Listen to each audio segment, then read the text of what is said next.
Bismillahirrahmanirrahim. Alhamdulillahilladzi hadana lihadza wa ma kunna linahtadiya laula an hadanallah. Wa asyhadu an la ilaha illallah wahdahu la syarikalah iqraran bihi wa tauhidan. Wa asyhadu anna Muhammadan abduhu wa rasuluh sallallahu alaihi wa ala alihi wa ashabihi wa sallama tasliman mazida. Wa ba'd. Fa inna asdaqal hadithi kitabullah wa khairal hadyi hadyu Muhammadin sallallahu alaihi wa alihi wa sallam wa syarral umur muhdatsatuha wa kullu muhdatsatin bid'ah wa kullu bid'atin dhalalah wa kullu dhalalatin finnar. Ayyuhal ikhwah, azakumullah. Alhamdulillah kita berjumpa kembali sore hari ini untuk memulai pembahasan sebuah tema yang sangat penting untuk kita, al-manhajus syar'i fi muwajahatil fitan. Manhaj syar'i di dalam menghadapi fitnah, cara, metode, sikap yang sesuai dengan syariat di dalam menghadapi fitnah.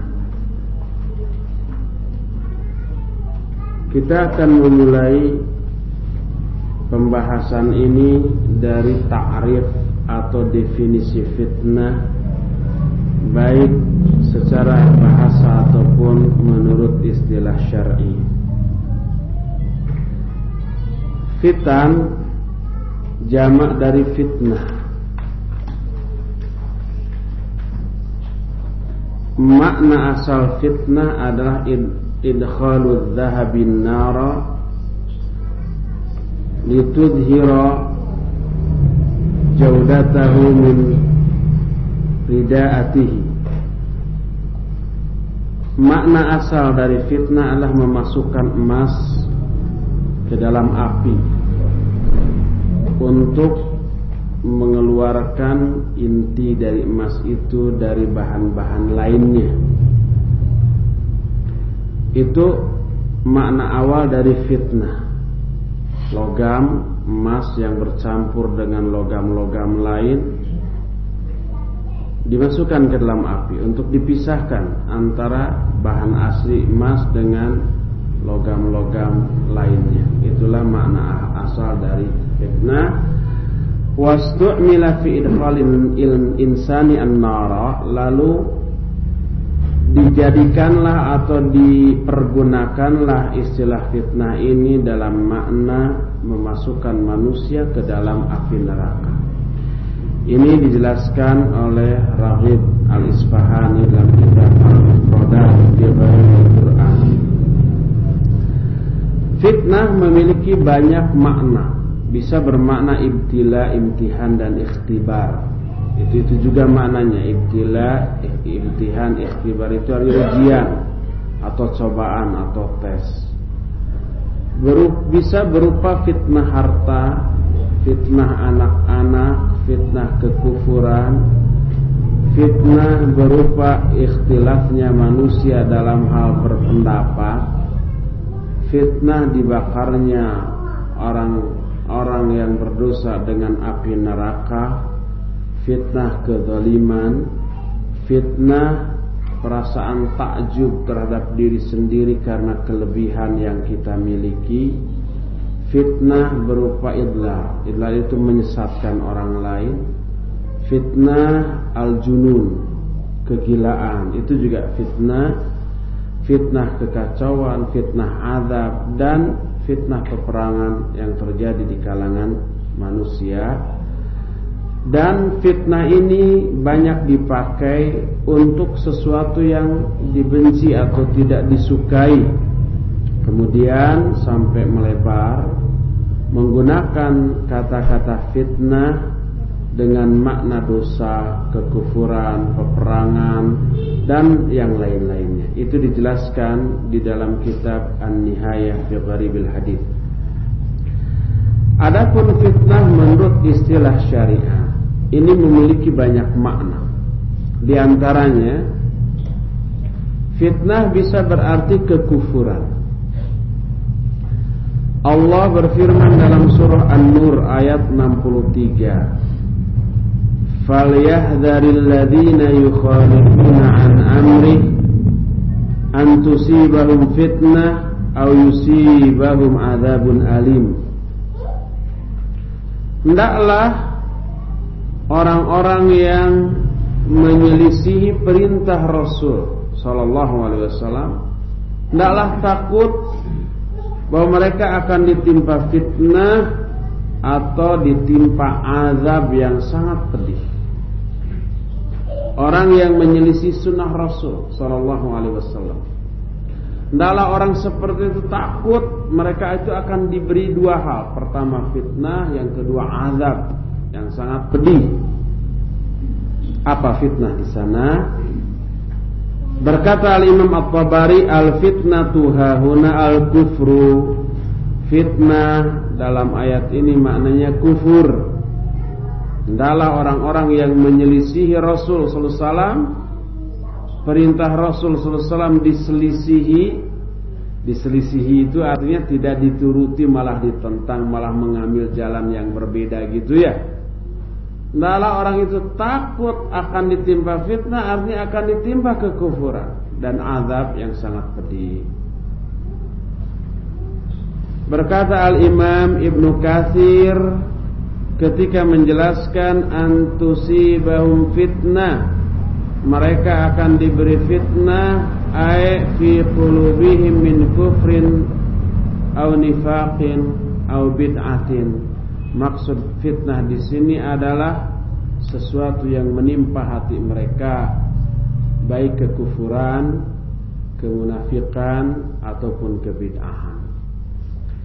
Ini makna fitnah yang pertama menurut Al-Qur'an. Bahwa fitnah di sana maknanya kekufuran. Kedua, fitnah bisa juga bermakna syirik. Syirik bahasa Arab ya, bukan bahasa Sunda atau bahasa Indonesia. Bahasa Sunda, bahasa Indonesia syirik itu artinya iri. Mana mas syirik wae ka urang teh. Syirik di sana artinya apa? Iri, dengki. Kamu syirik aja kepada saya. Itu syirik bahasa Sunda atau bahasa Indonesia. Adapun syirik dengan shin besar bahasa Arab, itu artinya menduakan Allah dalam hal ibadah. Beribadah kepada Allah, beribadah juga kepada selain Allah. Itu syirik. Itu dosa terbesar.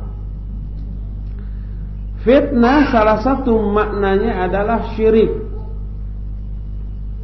Allah berfirman dalam Al-Quran surah Al-Baqarah 191 sampai 193. Kata Allah, wa qatuluhum min haitsu saqiftumuhum wa akhrijuhum min haitsu akhrajukum wal fitnatu ashaddu minal qatli wa la taqtulu indal masjidil harami hatta yuqatilukum fihi wala tuqatiluhum, bukan taqtuluhum, wala tuqatiluhum indal masjidil haram hatta yuqatilukum fihi fa in qatalukum faqtuluhum kadzalika jazaa'ul kafirin fa in intahu fa innallaha ghafurur rahim wa qatiluhum hatta la takuna fitnah wa yakuna ad-dinu lillah fa in intahu fala udwana illa 'alal zalimin.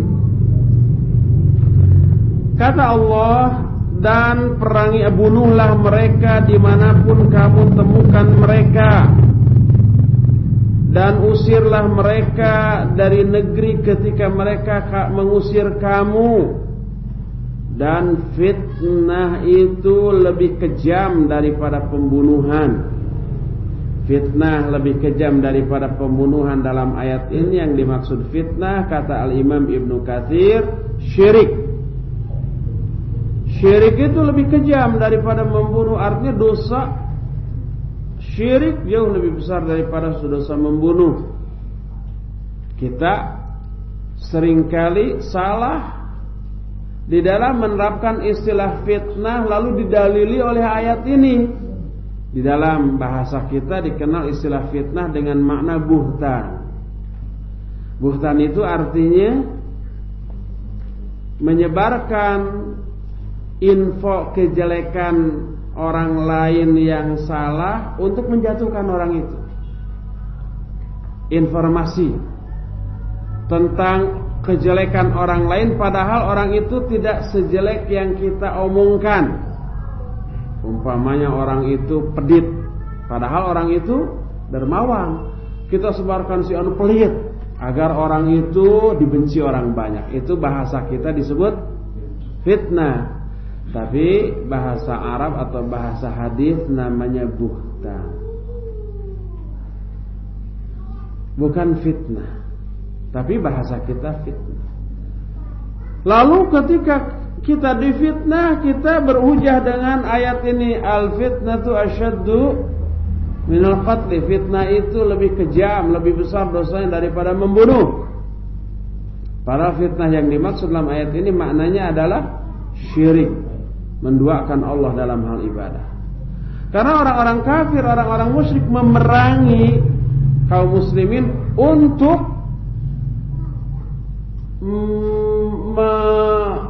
memadamkan dakwah tauhid, menyuburkan syirik. Daripada syirik ini merajalela, lebih baik perang aja, bunuh mereka. Sebab dosa syirik lebih besar daripada dosa membunuh. Al-fitnatu asyaddu minal qatl. Fitnah lebih kejam daripada membunuh. Makna fitnah di sini adalah perbuatan syirik. Dan janganlah kamu memerangi mereka di Masjidil Haram sampai mereka memerangi kamu di Masjidil Haram itu. Kita nggak boleh berperang di dalam areal Masjidil Haram. Tapi kalau lagi di Masjidil Haram kita diserang, ya jangan berhujah, nggak boleh perang, diem aja, jelas dibunuh kita. Perangi lagi kalau mereka memerangi kita walaupun di Masjidil Haram. Fa in qataluukum faqtuluhum. Kalau mereka memerangi kalian, bunuhlah mereka. Demikianlah balasan bagi orang-orang kafir. Fa in intahau. Kalau mereka berhenti, tidak lagi memerangi kamu, maka sungguhnya Allah Maha Ghafur dan Maha Rahim, pengampun dan penyayang. Dan perangilah mereka sampai tidak ada lagi fitnah. Dan agama ini semuanya hanya milik Allah. Kalau mereka berhenti, maka tidak ada permusuhan lagi kecuali bagi orang-orang yang zalim. Kata Imam Ibnu Katsir, fitnah yang dimaksud di sini adalah syirik. Perangi mereka sampai tidak ada lagi syirik, tidak ada lagi penyembahan kepada berhala. Selama ada penyembahan terhadap berhala itu ada, perangi. Sebab penyembahan terhadap berhala adalah fitnah. Inilah makna fitnah yang kedua, yaitu syirik. Ketiga, makna fitnah yang ketiga menurut Al-Quran adalah idlal. Idlal artinya menyesatkan orang lain. Otomatis dia sendiri sesat. Lalu dia menjalarkan kesesatannya kepada orang lain, menularkan kesesatannya kepada orang lain. Itu disebut idlal. Makna fitnah dengan makna idlal tertuang di dalam Al-Quran surah Ali Imran ayat yang ke-7. Allah berfirman, Huwallazi anzala 'alaikal kitab minhum ayatum muhkamatun hunna ummul kitab wa ukharu mutasyabihat fa ammal ladzina fi qulubihim zayghun fayattabi'una ma tashabaha minhu ibtigha'al fitnah wa ibtigha'a ta'wilih wa ma ya'lamu ta'wilahu illallah warrasikhuna fil ilmi yaquluna amanna bih kullun min 'indi rabbina wa ma yadhakkaru illa ulul albab. Dialah Allah yang telah menurunkan kepada kamu kitab. Di antara isi kitab itu ada ayat-ayat yang muhkamat, yang jelas, yang gamblang. Itulah ummul kitab. Tapi ada juga ayat-ayat yang mutasyabihat, yang samar maknanya. Adapun orang-orang yang di dalam hatinya ada penyakit penyimpangan, mereka mengikuti ayat-ayat yang mutasyabihat. Untuk apa? Ibtigha'al fitnah, untuk mencari fitnah. Wabtigha'a ta'wil, dan untuk mencari takwilnya. Kata Imam Ibnu Katsir, maksud mencari fitnah adalah al-idlal li atba'ihim ihaman lahum annahum yahtajuna ala bid'atihim bil Qur'an wa huwa hujjatun alaihim la lahum. Maksud fitnah di sini adalah al-idlal, menyesatkan pengikut-pengikutnya dengan cara menanamkan waham, dugaan atau syubhat dalam hati mereka bahwa kebidahan yang mereka lakukan itu ada hujjahnya di dalam Al-Quran, ada argumentasinya, ada dalilnya. Padahal hujjah itu bukan dalil bagi mereka, tapi dalil yang menyalahkan mereka. Mereka mencari ayat-ayat mutasyabihat, lalu ditakwil sekehendak hati mereka untuk mendukung kebidahan mereka. Umpamanya ya, solawat-solawat yang di dalamnya berisi syirik dan kebidahan, solawat badriyah umpamanya, yang sekarang kasetnya itu diekspos oleh para artis-artis mau dakwah. Akhirnya dakwahnya itu dengan cara yang sesuai dengan kemampuan keartisan mereka, nyanyi, lahir salawat badriyah. Ya, di dalamnya ada syirik, penyimpangan. Dan ini penyimpangan dijelaskan di antara oleh Syekh bin Baz tentang salawat-salawat yang syirkiyah. Di antaranya salawat badriyah, salawat munfarijah atau salawat kamilah. Ada lagi salawat nariyah, ya nariyah itu juga. Salawat nariyah itu, salawat munfarijah, salawat kamilah itu juga. Disebut salawat kamilah ada karena ada kalimat kamilah, Allahumma sholli sholatan kamilatan wa sallim salaman taman. Disebut salawat munfarijah. Munfarijah itu artinya salawat yang bisa melepaskan orang dari kesulitan. Sebab di sana disebutkan tuqda bihil hawaiz gitu ya. Dengan engkau ini hai Muhammad bisa memenuhi semua kebutuhan, bisa melepaskan semua kesulitan, bisa itu Rasul sallallahu alaihi wasallam. Padahal Rasul tidak bisa begitu. Yang bisa begitu hanyalah Allah Subhanahu wa taala. Makanya dibeberkan oleh para ulama kekeliruan salawat, dan salat ini bukan dibuat oleh para ulama, tapi oleh ahli syair, ahli sastra Arab, tetapi yang buta terhadap tauhid. Akhirnya lahir salawat seperti ini. Gak ngerti bahwa itu menyimpang. Oleh para ulama dijelaskan penyimpangan. Ini gak boleh keliru. Tapi orang-orang itu menyatakan, nih dalilnya tentang salawat. Innallaha wa malaikatahu yusalluna ala nabi ya ayyuhalladzina amanu sallu alaihi wa sallimu taslima. Nih salawat itu wajib, diperintah oleh Allah. Masa dilarang sih salawatnya? Jadi kebidahan dikemas, didalili oleh apa? Oleh ayat. Ayatnya benar. Apanya yang salah? Istidlalnya yang salah. Istidlal itu pengambilan dalil. Bahwa kita disuruh salawat itu iya benar, tapi bukan salawat yang kayak begitu. Tapi salawat yang diajarkan oleh Nabi sallallahu alaihi wasallam, seperti yang diajarkan dalam sholat, dalam tahiyat.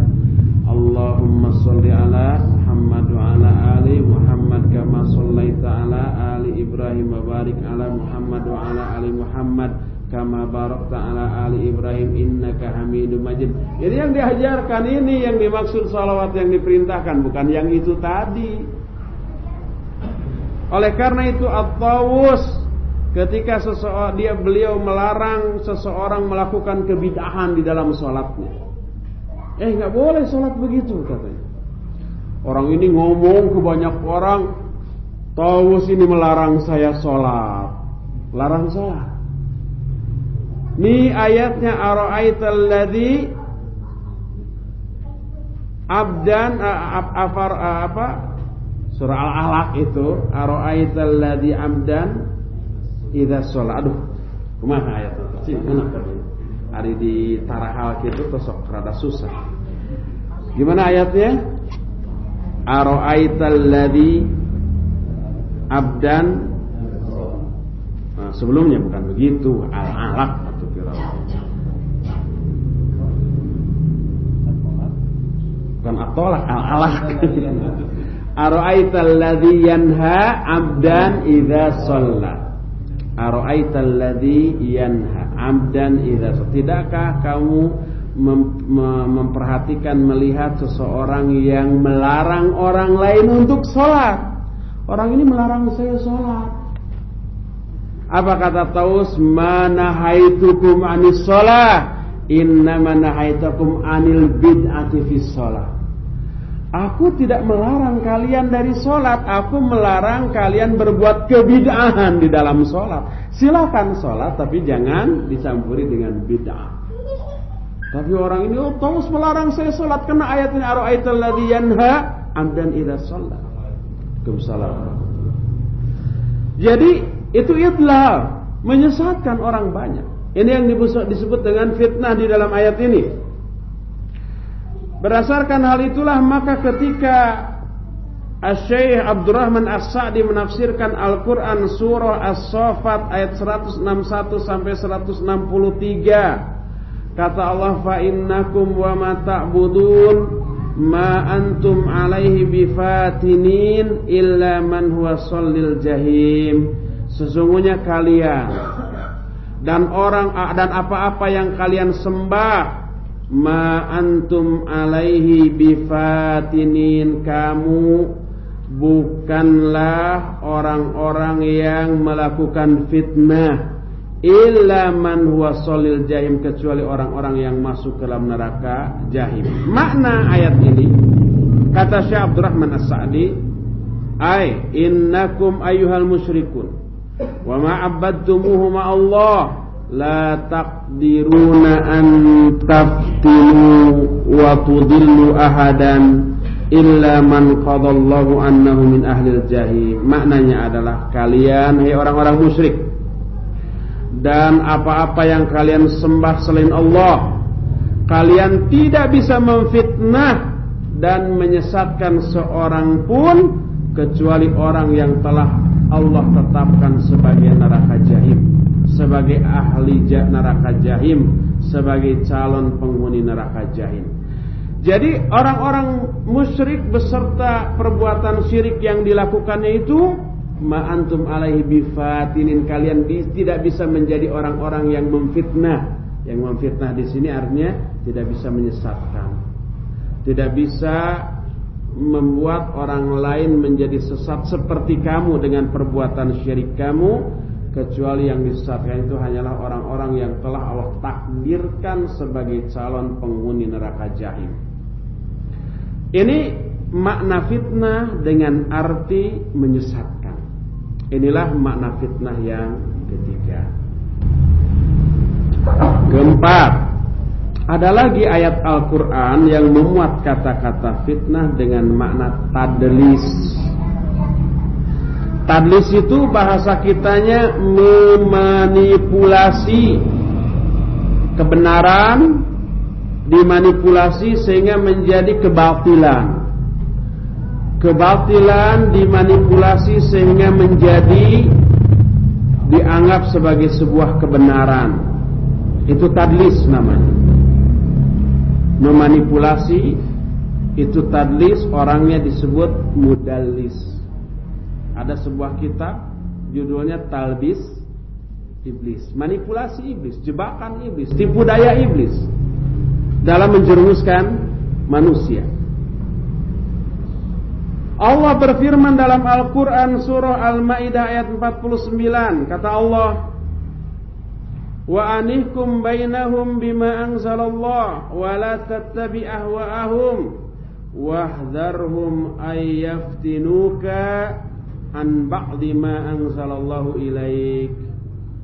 fa in tawallaw fa'lam annama yuridullahu an yusibahum bi ba'di dhunubihim wa inna katsiran minan nas lafasiqun. Dan tegakkan hukum di antara kalian dengan apa-apa yang Allah turunkan, dengan hukum yang Allah turunkan. Dan janganlah kalian mengikuti hawa nafsu mereka. Dan waspadalah, hati-hatilah kepada mereka, jangan sampai mereka memfitnah kamu dari sebagian hukum yang Allah turunkan kepada kamu.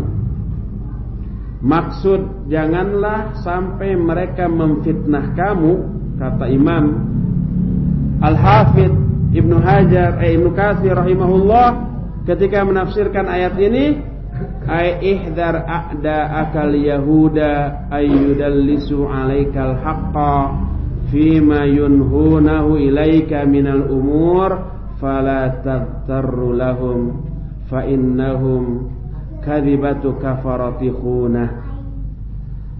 Maknanya, hati-hati, waspada terhadap musuh-musuh kamu dari kalangan Yahudi, jangan sampai mereka menipu kamu tentang kebenaran. Kebenaran direkayasa, dimanipulasi sehingga dianggap sebagai sebuah kebatilan, dan sebaliknya kebatilan dikemas sedemikian rupa sehingga dianggap sebagai sebuah kebenaran. Itulah tadlis. Fitnah dalam ayat itu, jangan sampai mereka memfitnah kamu, jangan sampai mereka memanipulasi atau menipu kamu dengan argumentasi, penjelasan, perkataan yang indah-indah sehingga perkataan penjelasan itu mengubah kebenaran dalam pandangan kita sehingga oleh kita dianggap sebagai kebatilan atau kebatilan dianggap sebagai sebuah kebenaran. Inilah makna fitnah dalam ayat ini dengan makna tadlis, sehingga salah satu di antara makna fitnah adalah tadlis, memanipulasi, menipu, tipu daya.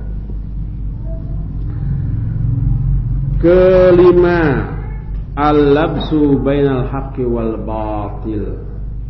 Makna fitnah yang kelima adalah menyamarkan antara hak dan batil,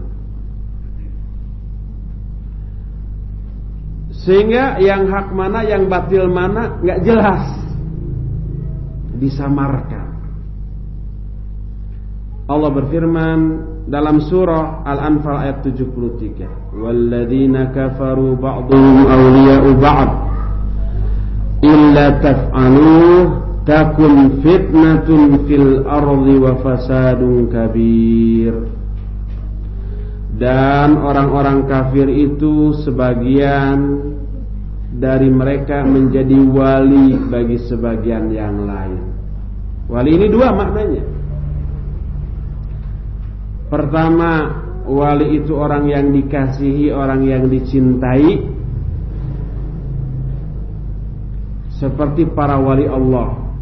Ala inna awliya Allahi la khaufun alaihim wa lahum yahzanun alladzina amanu wa hum yattaqun. Ingat, wali-wali Allah itu tidak ada ketakutan bagi mereka dan mereka pun tidak berduka cita. Mereka adalah orang-orang beriman dan bertakwa. Wali Allah yang dimaksud di sinilah orang-orang yang dicintai oleh Allah. Kedua, wali bisa berarti pemimpin, penguasa, pengatur kita. Itu wali kita. Siapa wali kita? Allah. Allahu waliyul ladzina amanu yukhrijuhum minadh dhulumati ila nur wal ladzina kafaru awliya'uhumut taghut yukhrijunahum minan nuri ila dhulumat. Allah adalah wali orang-orang yang beriman. Allah wali orang beriman artinya Allah pemimpin orang-orang beriman, yang membimbing, yang mengatur kehidupan mereka. Yukhrijuhum minadh dhulumati ila nur. Allah mengeluarkan mereka dari kegelapan menuju cahaya. Walladzina kafaru awliya'uhumut taghut. Adapun orang-orang kafir walinya adalah taghut. Pemimpinnya adalah setan. yukhrijunahum minan nur ila dhulumat. Setan itu mengeluarkan mereka dari cahaya kepada kegelapan. Cahaya yang dimaksud adalah iman dan tauhid, kegelapan yang dimaksud adalah syirik dan kufur. Orang-orang kafir sebagian dari mereka menjadi wali bagi sebagian yang lain. Artinya orang kafir dipimpin oleh orang kafir lagi, saling mencintai dengan sesama orang kafir. Orang beriman juga harus begitu, harus menjadi wali bagi orang beriman yang lainnya. Al-mu'minuna wal mu'minat ba'duhum awliya'u ba'd. Orang mukmin laki-laki dan perempuan itu satu sama lain saling menjadi wali, saling mencintai, mengasihi, menyayangi, dan saling memimpin satu sama lain. Jangan sampai dipimpin oleh orang-orang kafir Yahudi atau Nasrani. Lihat Al-Mumtahanah ayat yang pertama, ya ayyuhalladzina amanu la tattakhidhu aduwwi wa aduwwakum awliya tulquna ilaihim bil mawaddah wa qad kafaru bima ja'akum minal haqq yukhrijuna ar-rasula wa iyyakum an tu'minu billahi rabbikum. Hai orang-orang yang beriman, janganlah kalian menjadikan musuh-musuh Allah dan musuh-musuh kamu sebagai wali bagi kalian. Tulquna ilaihim bil mawaddah, kalian mengungkapkan memperlihatkan kasih sayang kalian kepada mereka. Padahal mereka telah kufur kepada kebenaran yang telah datang kepada kalian. Mereka mengusir Rasul dan mengusir kalian hanya karena kalian beriman kepada Allah sebagai Rabb kalian. Nggak boleh kita mengangkat pemimpin dari orang-orang Yahudi, Nasrani, orang-orang kafir, orang-orang musyrik. Nggak boleh sama sekali. Kita harus menjadikan sesama mukmin menjadi wali.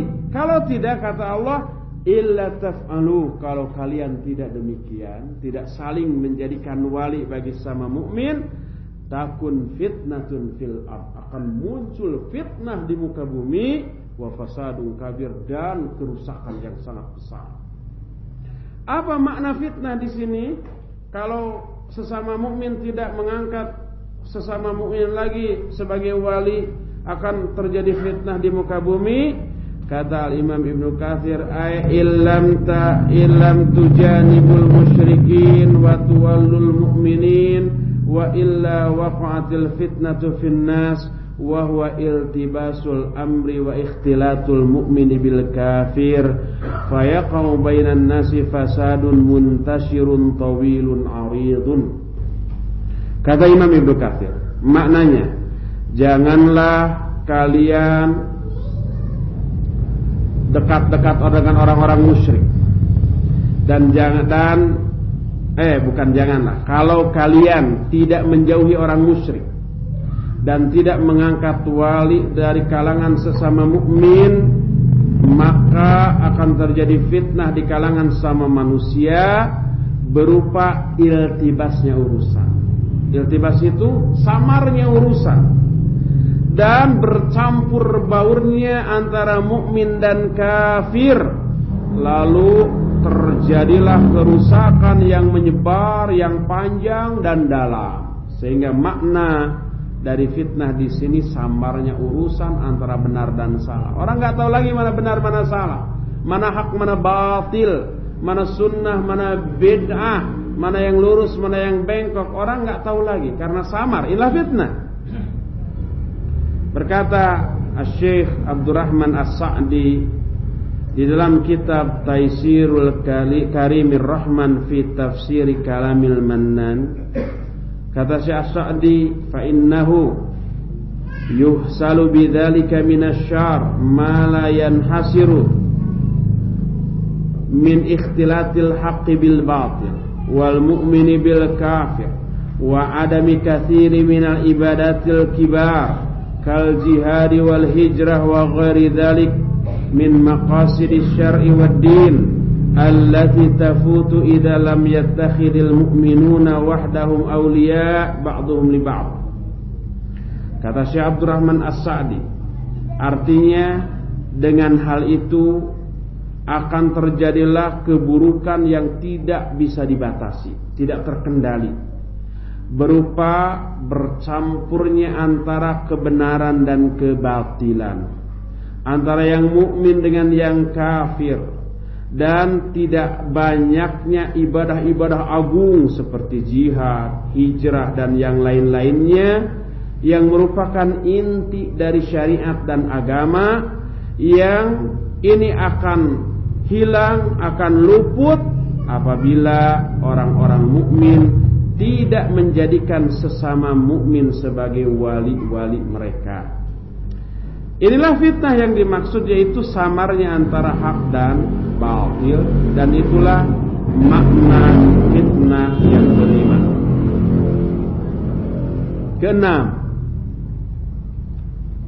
Keenam ini yang sadis. Sadis itu artinya apa? Keenam. Bukan sadis bahasa Indonesia atau bahasa Sunda, tapi sadis itu artinya bilangan yang keenam, poin yang keenam. Makna fitnah yang keenam menurut Al-Quran al-wuqu' fil ma'asi, yaitu terjerumus ke dalam maksiat. Itu juga fitnah. Orang yang terjerumus ke dalam maksiat berarti orang itu sudah terfitnah, sudah kena fitnah. Dari mana makna fitnah dengan arti terjerumus ke dalam fitnah? Dari ayat Al-Quran. Ayat yang mana? Ayat yang terdapat dalam Al-Hadid ayat yang ke-14. Allah berfirman, yunadunahum alam nakum ma'akum qalu bala walakinnakum fattantum anfusakum wa tarabbastum wartabtum wa gharratkumul amani hatta jaa amrullah wa gharrakum billahil gharur. Ini tentang orang-orang munafik ini. Nanti kan di akhirat ya. Dan dalam banyak hadis disebutkan ini di Shiratal Mustaqim, jembatan yang terbentang di atas neraka. Semua orang itu harus nyebrang, tapi keadaan gelap. Tapi orang-orang mukmin punya cahaya. Allah menyatakan, "Falladzina amanu billahi wa rasuli lahum ajruhum wa nuruhum." Orang-orang yang beriman gimana? Wasyuhada'u 'inda rabbihim lahum ajruhum wa nuruhum. Mereka itu akan memperoleh pahala dari Allah dan memperoleh cahaya. Yauma yaqulul yauma taral mu'minina wal mu'minati yas'a nuruhum baina aydihim wa bi aymanihim busyrakumul yauma jannatun tajri min tahtihal anhar khalidina fiha wa dzalika huwal fawzul 'adzim. Pada hari itu orang-orang mukminin dan mukminat yas'a nuruhum baina aydihim wa bi aymanihim, cahaya mereka itu menuntun mereka di depan mereka dan di sebelah kanan mereka. Terus ayat yang berikutnya Al-Hadid ayat yang ke-13-nya menyatakan yauma yaqulul munafiquna wal munafiqati lilladzina amanu unzuruna naqtabis min nurikum qila irji'u wara'akum faltamisu nura. Pada hari itu berkatalah orang-orang munafik laki dan perempuan kepada orang-orang beriman, unzuruna naqtabis min nurikum, tunggu kami mau ikut cahaya kalian. Orang-orang munafik itu nggak punya cahaya kecuali hanya sebesar jempol, kadang-kadang terang, kadang-kadang padam gitu ya. Kadang-kadang terang, kadang-kadang padam. Jadi mereka itu poeken itu merasa kegelapan. Kepada orang beriman, tunggu kami ikut cahaya kalian. Dikatakan irji'u wara'akum, kembali kamu ke belakang kamu. Iltamis faltamisu nura, cari cahayamu sendiri. Gitu kan? Nah, sampai pada ayat ini orang-orang munafik itu tidak bisa ikut kepada orang-orang beriman. Orang munafik protes, yunadunahum, mereka berseru kepada orang-orang yang beriman, alam nakum ma'akum, bukankah kami dulu waktu di dunia bersama-sama kalian? Karena orang-orang munafik itu bareng ibadah sama orang-orang beriman tuh. Salat bareng salat, saum bareng saum, bersama dengan Rasul SAW bareng gitu ya. Yang membedakan apanya? Hatinya. Ada yang hatinya benar karena iman, ada yang pura-pura untuk meraih keuntungan dunia. Sebab waktu itu kaum muslimin di Madinah dominan, mayoritas. Orang yang tidak beriman itu sedikit. Jadi kalau nggak ikut beriman rugi dunia tuh. Kalau ada perang dapat ghanimah, nggak dapat, kebagian ghanimahnya enggak kalau orang kafir. Nah, makanya pura-pura Islam padahal hatinya enggak. Jadi di dunia bareng-bareng dengan orang-orang beriman. Tapi di akhirat, nah, orang beriman punya cahaya yang menerangi jalan mereka, orang munafik enggak. Orang munafik menyatakan ikut, enggak bisa. Protes, alam nakum ma'akum, bukankah dulu kami bersama-sama kalian? Apa kata orang-orang beriman? Bala, benar, walakinnakum fatantum anfusakum. Tapi dulu kalian memfitnah diri-diri kalian sendiri. Watarabbastum, dan selalu menunggu kesempatan untuk menggunting dalam lipatan, untuk menohok dari belakang. Itu musuh di dalam selimut. Begitu ada kesempatan untuk memporak-porandakan, langsung. Sekecil apapun kesempatan itu mereka gunakan. Banyak umpama ketika akan perang gitu ya. Orang kafir siap, orang mukmin siap. Kata orang-orang munafik, lihat tuh, orang-orang sudah ngumpul akan mengajar kamu. Memprovokasi biar semangatnya lemah. Tapi provokasi tambah menambah keimanan orang-orang mukmin. Disangkanya orang mukmin takut mati dengan perang itu. Enggak mempan.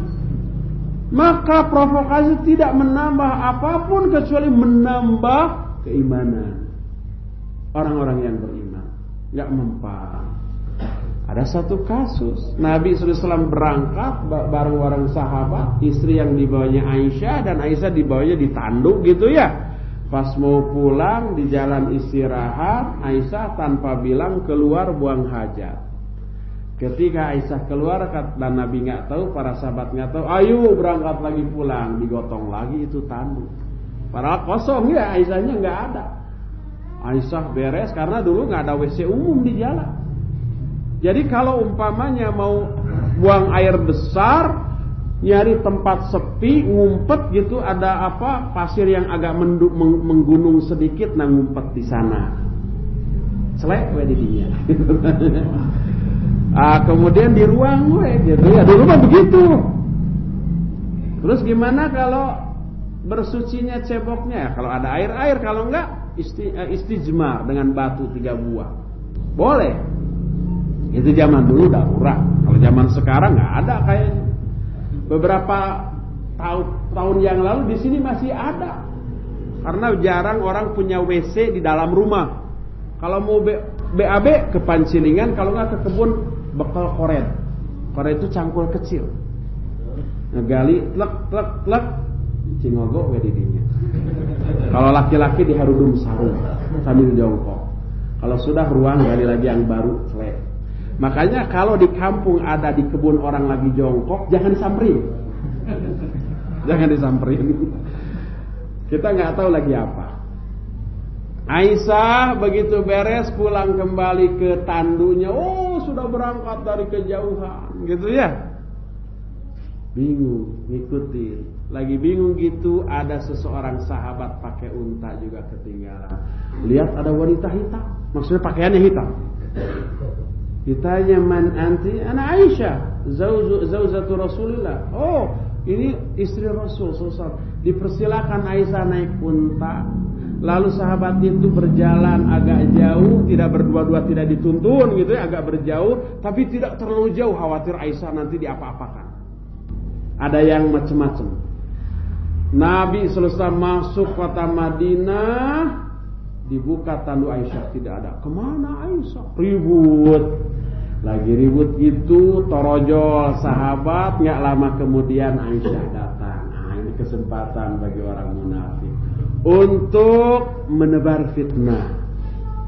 Disebar, tidak semata-mata mereka berdua mengakhirkan diri kalau nggak ada apa-apa nih. Disebar isu.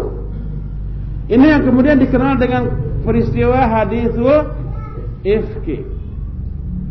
Sampai Nabi SAW juga terpengaruh dengan isu itu. Aisyah didiamkan. Tiap detik, tiap saat Aisyah nangis. Sampai disuruh pulang oleh Rasulullah SAW ke orang tuanya. Nangis terus. Semakin tersebar berita yang menghembuskannya itu Abdullah bin Ubay, salah seorang gembong munafik. Hembuskan itu. Jadi mereka selalu menunggu kesempatan. Sampai turun An-Nur mulai ayat 11 sampai ayat 20 yang menunjukkan kebersihan Aisyah. Aisyah bersih dari semua tuduhan itu. Itu peristiwa haditsul ifki. Jadi Al-Quran menyatakan, bala, kata orang-orang beriman di ayat, benar kalian dulu bersama-sama kami, walakinnakum fatantum anfusakum, tapi dulu kalian memfitnah diri sendiri, wa tarabbastum, dan kalian selalu menunggu kesempatan.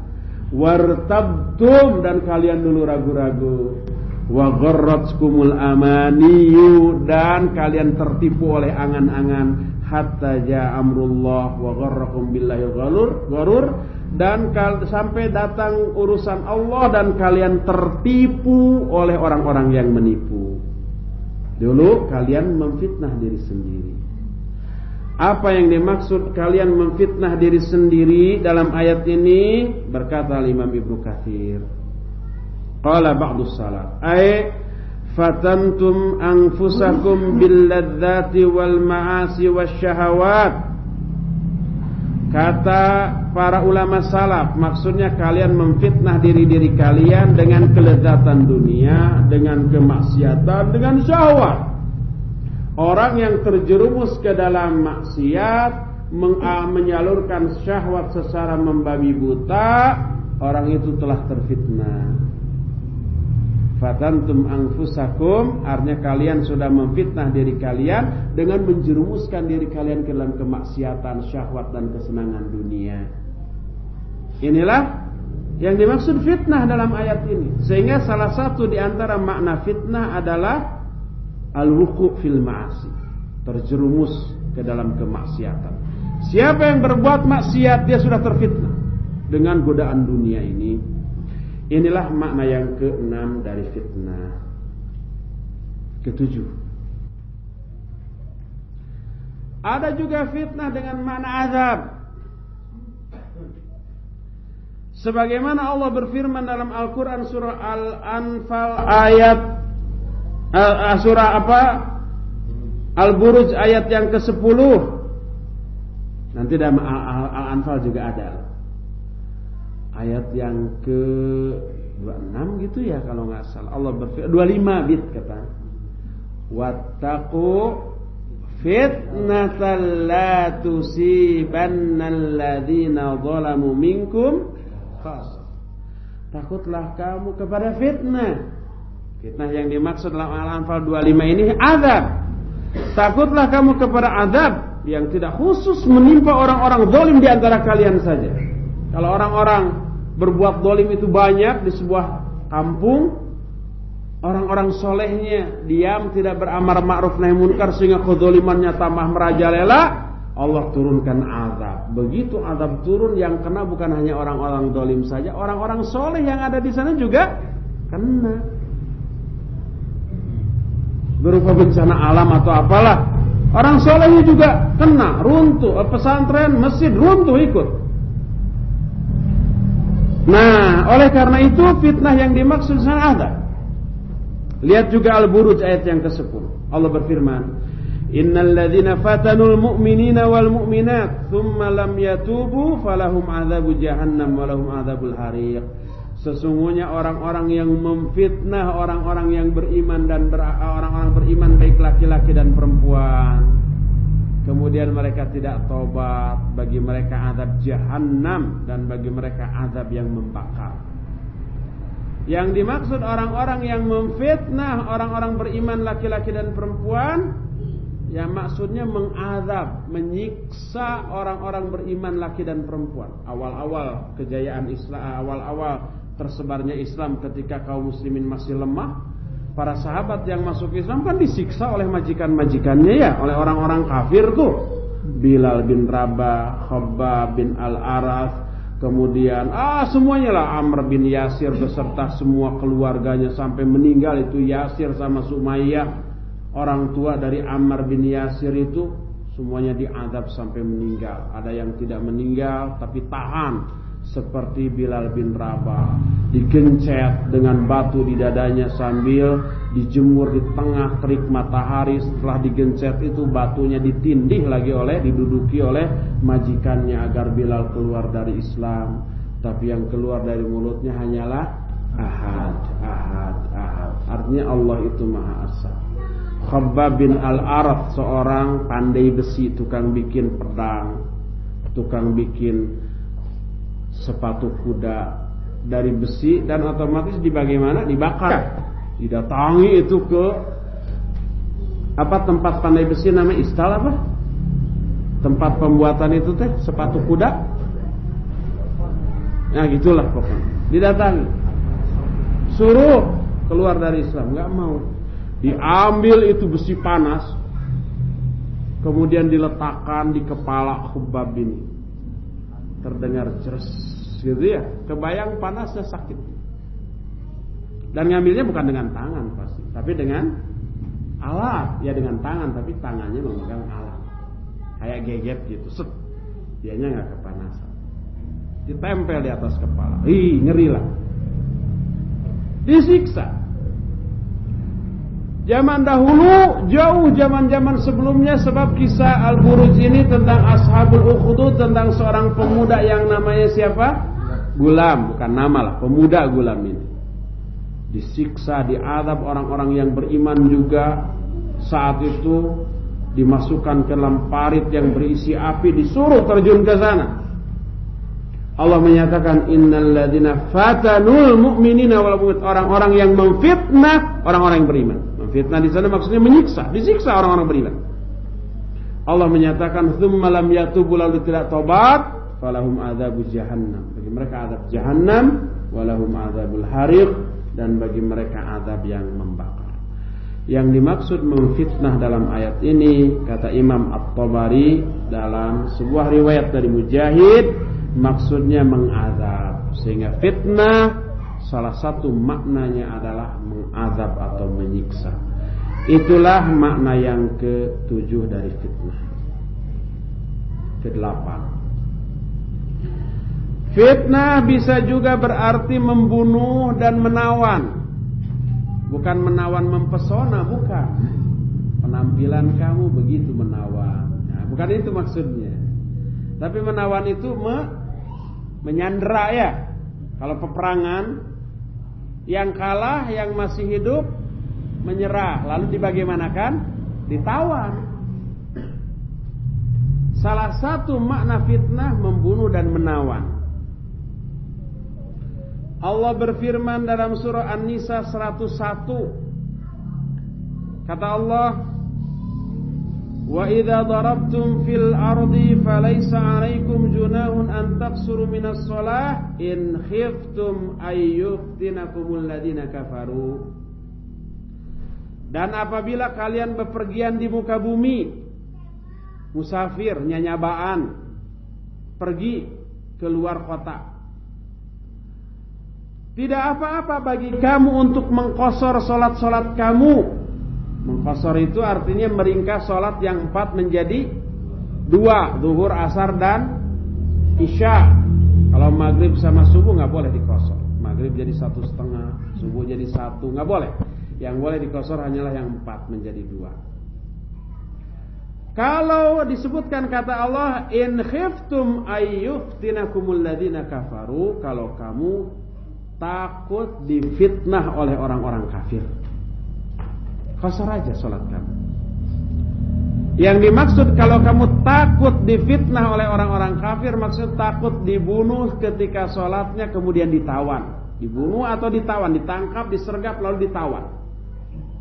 Boleh qasar. Karena kalau umpamanya 4 rakaat kelamaan, pas rakaat ketiga disergap, gitu ya. Atau ditusuk dari belakang lagi sholat, jeres, ringkas saja 4, jadi 2. Jadi pas umpamanya orang kafir masih 2 rakaat, berarti 2 rakaat lagi. Kekatayepan dia.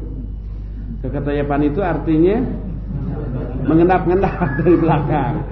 Nggak diketahui ini sudah tasyahud, disangka tasyahud awal pada langsung salam. Pas nusuk langsung ngambil pedang ditangkis, bres, dibalikin. Kalau yang jagoan. Berkata Imam At-Tabari ketika menafsirkan ayat ini, la junaha alaikum an taqsuru min hududi shalah in khiftum ayyuftinakumul ladina kafaru, yakni an khasyitum an ayyuftinakumul ladina kafaru fi salatikum wa fitnatuhum iyyahum fiha hamluhum alaihim wa hum fiha sajidun hatta yaqtuluhum aw ya'suruhum. Kata Imam At-Tabari, tidak apa-apa bagi kamu untuk mengqasar salat-salat kamu kalau kamu takut difitnah oleh orang-orang kafir. Maknanya kalau kalian khawatir difitnah oleh orang-orang kafir ketika kalian sholat. Dan fitnah orang-orang kafir artinya mereka menyergap kamu ketika kamu sedang sujud sampai kamu dibunuh atau ditawan. Sehingga makna fitnah di sini artinya membunuh atau menawan, pembunuhan dan penyanderaan atau penahanan. Inilah makna yang ke-8 dari fitnah. Ke-9, ada berapa makna sih? 10 yang dijelaskan di sini. Jadi 2 lagi ya, kita habiskan. Kagok.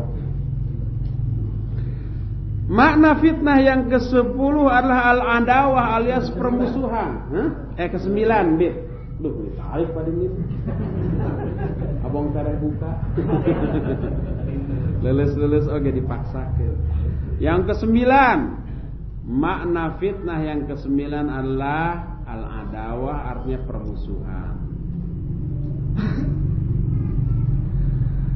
Allah berfirman dalam surah At-Taubah 47-48, "Lau kharaju fikum ma zadukum illa khabala wa la awda'u khilalakum yabghunakumul fitnah wa fikum samma'una lahum wallahu alimun bidzalimin." Laqad ibtaghawul fitnata min qablu wa qallabu lakal umura hatta ja'al haqqu wa dhahara amrullah wa hum karihun. Ini tentang orang-orang munafik lagi.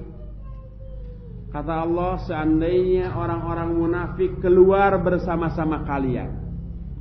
Maksudnya keluar untuk perang. Orang munafik ikut. Biasanya orang munafik cari-cari alasan untuk tidak ikut perang. Disebutkan inna buyutana aurat. Oh, rumah-rumah kita kosong. Kalau semua perang nanti kampung kita diserang, siapa yang jaga gitu ya. Itu orang munafik. Biasanya cari-cari alasan untuk tidak ikut perang. Ini ikut perang. Pasti ada udang di balik bakwan. Lau kharaju fikum, seandainya mereka ikut keluar bersama-sama kamu, mazadukum illa khabala, tidak akan menambah apa-apa kepada kamu kecuali kekacauan. Sampai mereka untuk mengacaukan barisan kaum muslimin, bukan untuk menambah kekuatan. Makanya lebih baik orang munafik itu jangan ikut perang, ngacaukan.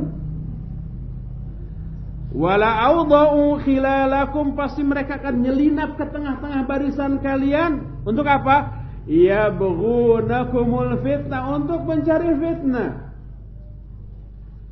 Wa fikum samma'una lahum, dan di kalangan mereka, di kalangan kalian ada orang-orang yang mendengarkan omongan mereka.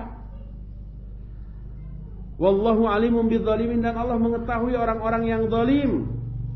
Laqad ibtaghaul fitnah min qabl, padahal dari dulu memang mereka mencari fitnah, orang-orang munafikin. Wa qallabu lakal umur, dan membalikan urusan di kalangan kalian. Hatta ja'al haqqu, sampai datang kebenaran. Wa dhahara amrullah, dan menanglah urusan Allah, wa hum karihun, dan mereka benci melihat kaum muslimin menang itu. Wah, mereka enggak suka, sedih. Karena mereka ikut perang itu bukan untuk membantu tapi untuk mengacaukan, untuk menebar fitnah. Apa fitnah yang dimaksud?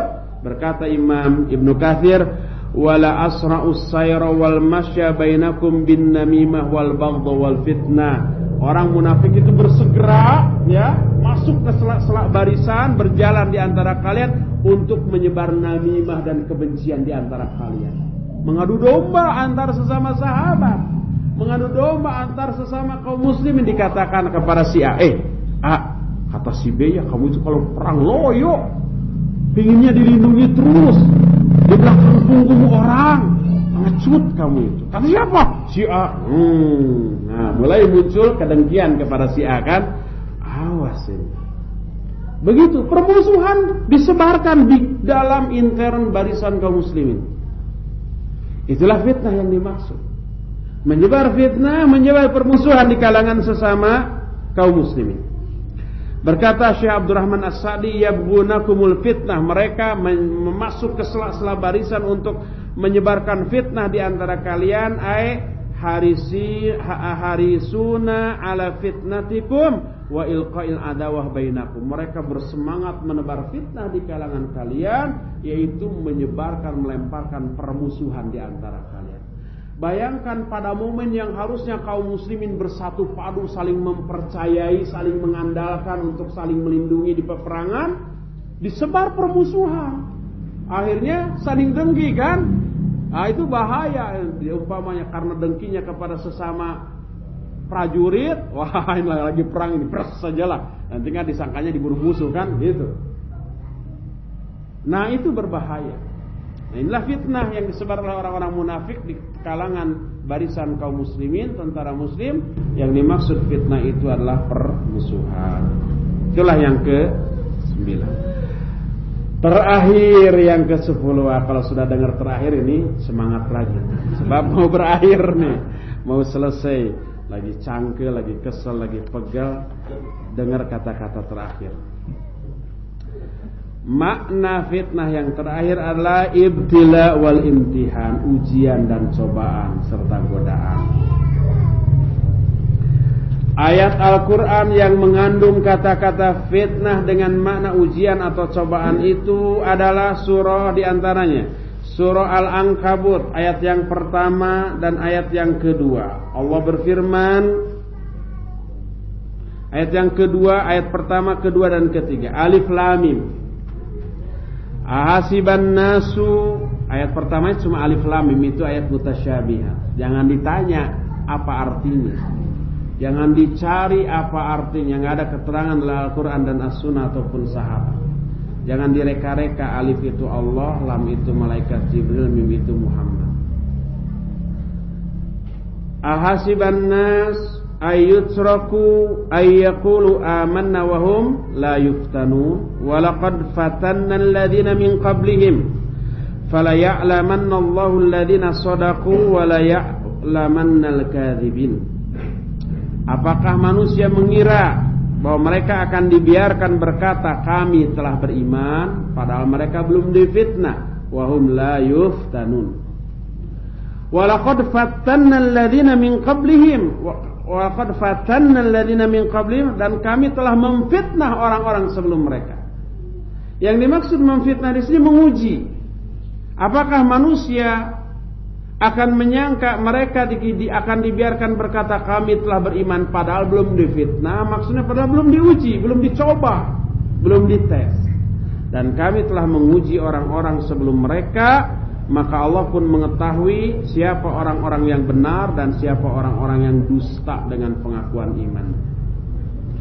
Berkata Imam Ibnu Katsir, makna annallaha subhanahu wa ta'ala la budda ayyabtaliya ibadahul mu'minin bihasbi ma indahu minal iman. Makna ayat ini bahwa Allah pasti akan menguji hamba-hambanya yang mukmin sesuai dengan kadar iman yang mereka miliki. Kata Nabi sallallahu alaihi wasallam, yubtalar rajulu ala hasbi dini, fa in kana fi dinihi salabah zidalahu fil bala. Seseorang akan diuji, dicoba, digoda berdasarkan kadar imannya. Semakin kuat agama atau keimanan pada dirinya, semakin hebat ujian yang diberikan kepadanya. Coba lihat ya di sekolah ya, kalau ada ujian 2 kali 3 sama dengan berapa, 4 tambah 2 sama dengan berapa, berarti itu ujian untuk kelas 1 SD gitu ya. 2 SD lebih berat, lebih susah. Kelas 6 SD lebih berat lagi. SMP lebih berat. SMA, kalau perguruan tinggi mau lulusnya itu bukan hanya ujian, tapi harus sidang skripsi. Ya bikin skripsi, penelitian dulu sebelumnya, terus harus mempertanggungjawabkan hasil karya tulisnya, hasil penelitiannya, diuji oleh tim penguji, ditanya dengan berbagai macam pertanyaan. Kalau bisa menjawab semuanya baru lulus. Itu lebih susah lagi. Makin tinggi tingkat pendidikan, ujiannya juga makin berat, makin susah. Begitu juga dalam keimanan. Makin tinggi iman, makin berat ujian, makin besar dahsyat musibah. Kalau umpamanya ada orang ngaku mahasiswa bahkan sarjana umpamanya, oh saya sarjana, saya lulusan ITB. Diberi ujian, coba jawab nih 4 tambah 8 berapa? Lebih besar mana 4 tambah 8 dengan 3 kali 4? Dia mikir, berapa ya? Akhirnya dia menjawab tapi salah. Ngaku lulusan ITB dikasih ujian kayak gitu, salah. Dipertanyakan benar nggak ITB? Jangan-jangan SD juga cuma sampai kelas 2, itu pun dikeluarkan karena nggak naik-naik 6 tahun.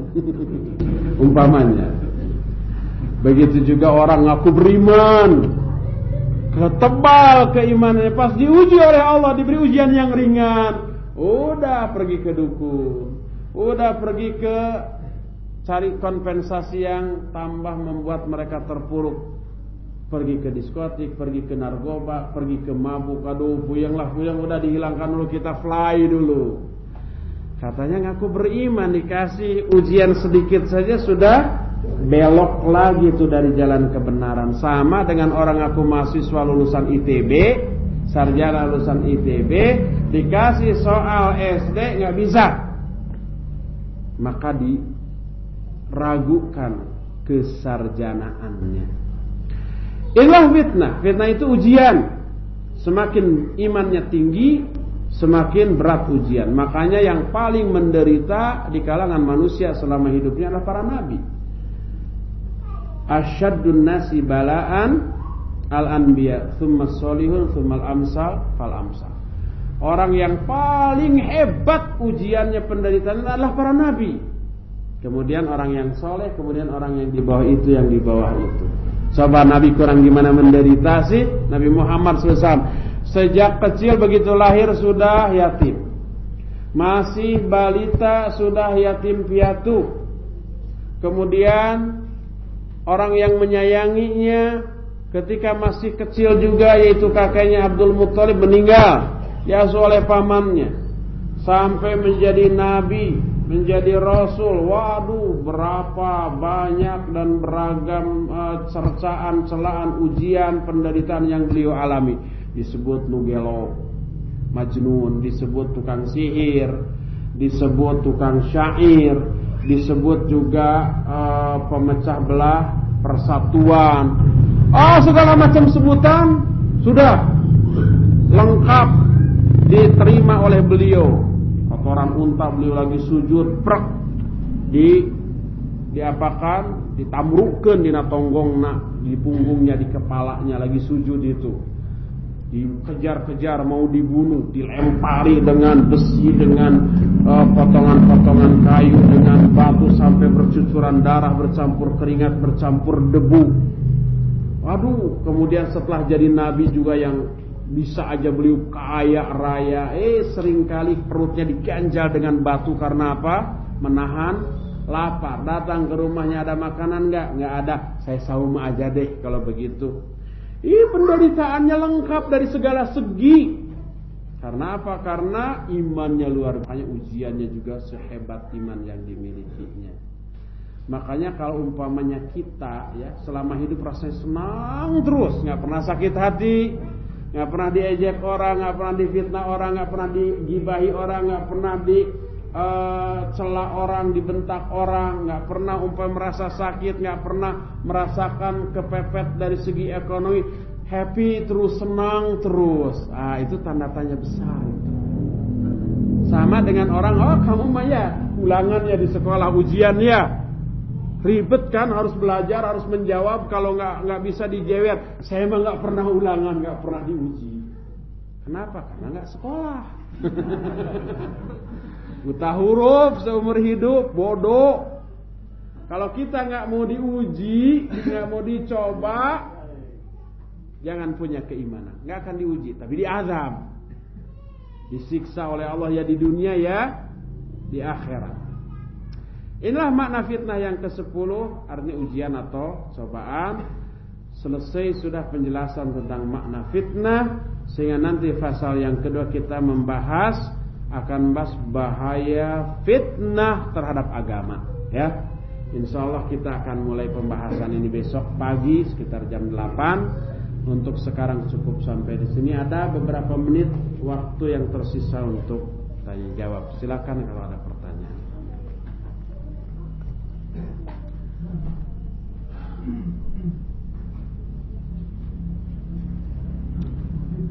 Ada pertanyaan dari akhwat.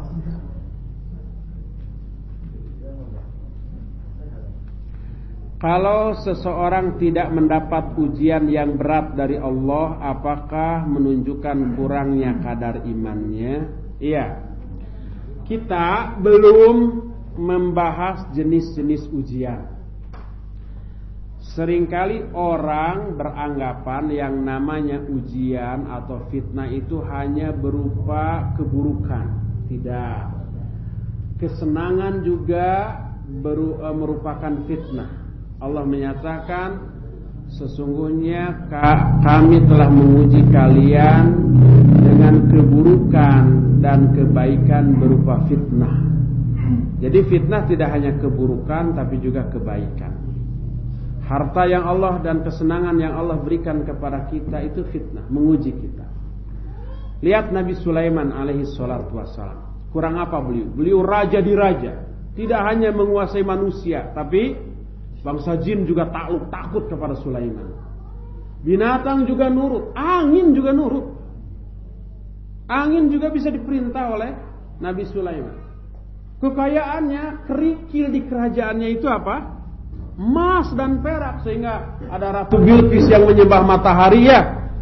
Didakwahi, kalian ada dua pilihan, tunduk kepadaku, datang ke sini dengan dalam keadaan menyerah atau kalau nggak digempur. Ratu Bilqis dengan penggawaannya musyawarah, gimana nih, perang atau enggak, atau menyerah? Gampang, kasih aja hadiah emas dan perak yang banyak. Udah dikirim emas dan perak. Begitu datang itu orang yang bawa emas dan perak, Allah tercengang. Karena apa? Karena pas masuk ke area itu jalan-jalan semua terbuat dari emas dan perak. Ini gak ada artinya gitu ya. Gak ada artinya itu. Kayanya kurang gimana kaya. Istrinya berapa? 100 orang. Nabi Sulaiman tuh. Itu ada dalam kitab Sahih Bukhari, kata Nabi Sulaiman, la atufanna ala mi'ati imra'atin. Aku akan menggiliri 100 orang istri-istriku dalam semalam. Dan aku ingin atau berharap dari semua 100 orang istriku semuanya hamil dan melahirkan 100 orang prajurit mujahid di jalan Allah yang akan berperang berjalan kaki ataupun berkendaraan, berkuda gitu ya. Kata sahabatnya, qul insyaallah. Ucapkan oleh kamu insyaallah. Tapi tidak mengatakan insyaallah. Sehingga tidak ada satupun istrinya yang hamil kecuali seorang dan melahirkan anak dengan ukuran setengah dari manusia biasa, kate gitu ya.